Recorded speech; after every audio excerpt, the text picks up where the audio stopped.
ಇದೊಂದು ಚಿಕ್ಕ ಪ್ರಶ್ನೆ ನಿಮ್ಮ ಹತ್ರ ಕೇಳೋದಕ್ಕಿದೆ. ನಾನು ಇನ್ಕಮ್ ಗಳಿಸ್ತಾ ಇದ್ದೇನೆ, ಟ್ಯಾಕ್ಸ್ ಅನ್ನು ಕಟ್ಟಬೇಕಾಗುತ್ತೆ. ಹೌದು.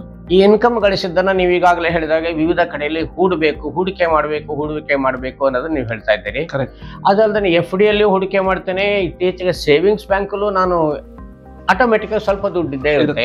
ಅದರಲ್ಲಿ ಕೂಡ ಯಾವುದೋ ಒಂದು ಇಂಟ್ರೆಸ್ಟ್ ಅಮೌಂಟ್ ಬಂದಾದ್ರೂ ಕೂಡ ಅದಕ್ಕೆ ತೆರಿಗೆಯನ್ನು ಹಾಕೋದನ್ನ ನಾನು ನೋಡ್ತಾ ಇದ್ದೇನೆ. ತೆರಿಗೆ ಕಟ್ಟಬೇಕು, ಇದು ಭಾರತ ಪ್ರಜೆ ಕಟ್ಟುವಂತ ನಮ್ಮ ಕರ್ತವ್ಯ.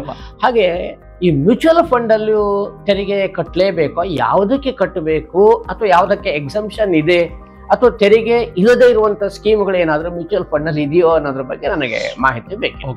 ಓಕೆ ಸರ್, ನೋಡಿ, ನೀವು ಕೆಲಸ ಸ್ಟಾರ್ಟ್ ಮಾಡಿದವಾಗ ಹೇಗಿತ್ತು? ರಿಬೇಟ್ ಅಂತಿತ್ತು, ಸ್ಟ್ಯಾಂಡರ್ಡ್ ಡಿಡಕ್ಷನ್ 50,000 ಇತ್ತು ಅವಾಗ? ಇಲ್ಲ. ಎಷ್ಟಕ್ಕೆ ಇರ್ಲೇ ಇಲ್ವಾ? ಸ್ವಲ್ಪ ಇತ್ತು, 12,000 ಏನೋ ಇತ್ತಲ್ವಾ? ಸೊ ಇವಾಗ ಆಲ್ಮೋಸ್ಟ್ 6 ಲಕ್ಷದವರೆಗೆ ಇನ್ಕಮ್ಗೆ ನಿಮ್ಗೆ ಟ್ಯಾಕ್ಸ್ ಇಲ್ಲ.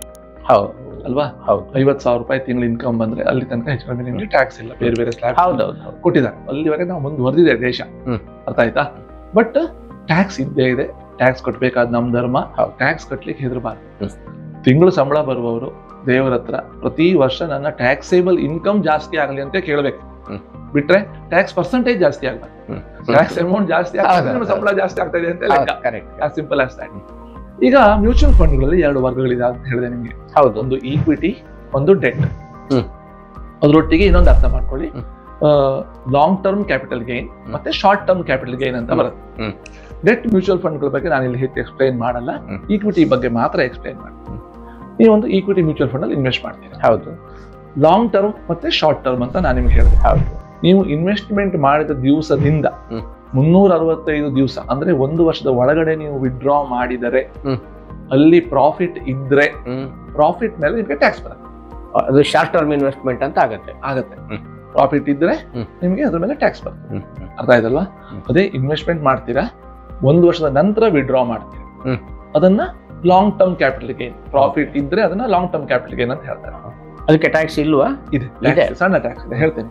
ನೀವು 5 ಲಕ್ಷ ಇನ್ವೆಸ್ಟ್ ಮಾಡಿದ್ದೀರಿ ಉದಾಹರಣೆ ಕೇಳಿ. ಓಕೆ. 1 ವರ್ಷದ ನಂತರ, ಆಕ್ಚುಲಿ ನೀವು ಈಕ್ವಿಟಿ ಮ್ಯೂಚುವಲ್ ಫಂಡ್ ಅಲ್ಲಿ ಇನ್ವೆಸ್ಟ್ ಮಾಡೋದು 1 ವರ್ಷಕ್ಕಲ್ಲ, ನೀವು ಲಾಂಗ್ ಟರ್ಮಿಗೆ ಇನ್ವೆಸ್ಟ್ ಮಾಡೋದು, 8-10 ವರ್ಷಕ್ಕೆ ಇನ್ವೆಸ್ಟ್ ಮಾಡೋದು. ಬಟ್ ಏನೋ ಕಾರಣ ವಿಡ್ರಾ ಮಾಡ್ಬೇಕು, ಅದು 7 ಲಕ್ಷ ಆಗಿದೆ ಅನ್ಕೊಳ್ಳುವ ಉದಾಹರಣೆಗೆ. ಆಯ್ತಾ? ಉದಾಹರಣೆಗೆ ಹೇಳಿರೋದು ನಾನು, ಗ್ಯಾರಂಟಿ ಹೇಳಿದ್ರು ಉದಾಹರಣೆಗೆ. So 2 lakh profit. ಫಸ್ಟ್ 1 ಲಕ್ಷಕ್ಕೆ ಟ್ಯಾಕ್ಸ್ ಬರುತ್ತೆ. ಓಕೆ ಆಯ್ತಾ?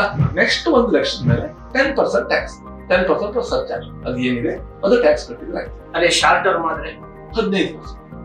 ಅಲ್ಲಿ 10% ಲಾಂಗ್ ಟರ್ಮಿಗೆ, ಇದಕ್ಕೆ 15%. ಆಯ್ತಾ? ಸೊ ಅನುಕೂಲ ಏನು? ವಿಡ್ರಾ ಮಾಡಿದ ಬೇರೆ ಟ್ಯಾಕ್ಸ್ ಕೊಟ್ಟು ಈಕ್ವಿಟಿ ಮ್ಯೂಚುವಲ್ ಫಂಡ್ ಇದೆಯಾ, ನಿಮ್ಮ ಸ್ಥಿರ ಠೇವಣಿ FD ಹಾಗಲ್ಲ. ನೀವು ವಿಡ್ರಾ ಮಾಡದೇ ಇರಿ, ಪ್ರತಿ ವರ್ಷ ನಿಮ್ಮ ಟ್ಯಾಕ್ಸೇಬಲ್ ಇನ್ಕಮಿಗೆ FD ಇಂಟ್ರೆಸ್ಟ್ ಆಡ್ ಆಗುತ್ತೆ. ಪ್ರತಿ ವರ್ಷ ನಿಮ್ಗೆ FD ಇಂಟ್ರೆಸ್ಟ್ ನಿಮ್ಮ ಟ್ಯಾಕ್ಸೇಬಲ್ ಇನ್ಕಮ್ ಆಡ್ ಆಗ್ತಾ ಹೋಗುತ್ತೆ.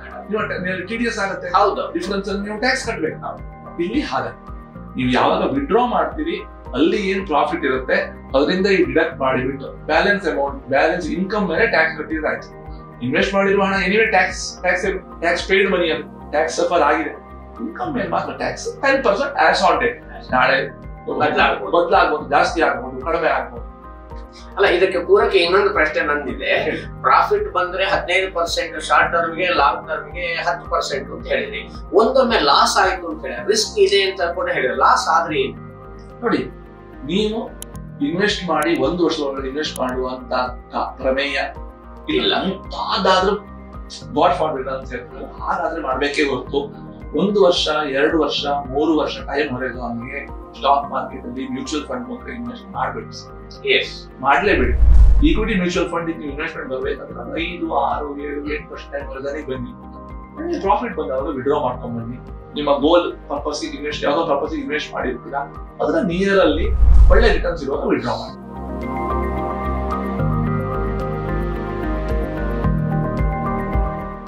ಹಾಗಲ್ಲ ನನ್ನ ಪ್ರಶ್ನೆ. ಇವನ್ ಲಾಂಗ್ ಟರ್ಮ್ ಇಟ್ಕೊಳ್ಳಿ, ಲಾಂಗ್ ಟರ್ಮ್ ನಲ್ಲಿ ಕೂಡ ನನಗೆ ದುಡ್ಡು ಬೇಕಾಯ್ತಪ್ಪ ಅರ್ಜೆಂಟ್ ಆಗಿ, 5 ವರ್ಷಕ್ಕೆ ಇಟ್ಟಿದ್ದೇನೆ, ಈಗ ಲಾಸ್ ನಲ್ಲಿ ಇದೆ, ಬಟ್ ನನಗೆ ನನ್ನ ಫಂಡ್ ಬೇಕಾಗಿದೆ, ಈಗ ಎಷ್ಟೇ ಬರ್ಲಿ ತಗೊಳ್ತೇನೆ.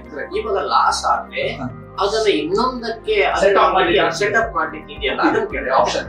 ನೀವೀಗ ಲಾಂಗ್ ಟರ್ಮ್ ಕ್ಯಾಪಿಟಲ್ ಲಾಸ್, ಆ ಲಾಸ್ ಅನ್ನ ಇನ್ಕಮ್ ಟ್ಯಾಕ್ಸ್ ಫೈಲ್ ಮಾಡುವಾಗ ಲಾಸ್ ಅನ್ನು ಬುಕ್ ಮಾಡಿ ಅಕೌಂಟ್ಸ್ ಅಲ್ಲಿ ತೋರಿಸಿದ್ರೆ ಮುಂದಿನ ವರ್ಷಗಳಲ್ಲಿ ನಿಮ್ಮ ಪ್ರಾಫಿಟ್ ಏನು ಬರುತ್ತೆ ಆ ಪ್ರಾಫಿಟ್ ಇಂದ ಈ ಲಾಸ್ ಅನ್ನ ಡಿಡಕ್ಟ್ ಮಾಡಿ ಡಿಫರೆನ್ಸ್ ಮೇಲೆ ಮಾತ್ರ ಟ್ಯಾಕ್ಸ್ ಕಟ್ಟಿದ್ರೆ ಆಯ್ತು ಸರ್. ಮಾಡ್ಲಿಕ್ಕೆ it is adjustable.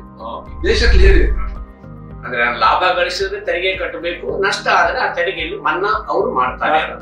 But tax ಮೇಲೆ ಕರೆಕ್ಟ್ ಮಾಡಿ ರೆಕಾರ್ಡ್ ಮಾಡ್ಬೇಕು. 8 ವರ್ಷದಿಂದ ಕ್ಯಾರಿ ಫಾರ್ವರ್ಡ್, 8 ಕರೆಕ್ಟ್ ಗೊತ್ತಿಲ್ಲ, you can carry forward loss for 7 8 years. ನಾನು ಕೇಳಿ ಕ್ಲಿಯರ್ ಅಲ್ಲ ಸರ್? ಸರಿ ಸರಿ ಸರಿ, ಥ್ಯಾಂಕ್ ಯು.